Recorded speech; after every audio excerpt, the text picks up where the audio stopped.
নামাজ ফরজ হওয়ার কারণ হচ্ছে এই যে মানুষ আল্লাহর বান্দা বা গোলাম হিসেবে সৃষ্টি হয়েছে, তাই একমুখী হয়ে এর বন্দিগি করা এটা হচ্ছে তার স্বাভাবিক একটা প্রকৃতি।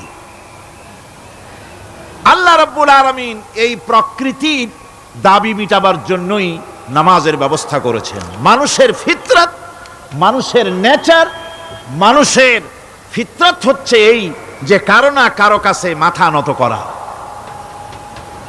হাত জোড় করা, মাথা নত করা, সার্বভৌমত্বের মালিক কাউকে মনে করা। হাত জোড় করতে হলে, মাথা নত করতে হলে, সার্বভৌমত্বের মালিক হিসেবে কাউকে গ্রহণ করতে হলে আল্লাহর বিকল্প কেউ আছে নাকি?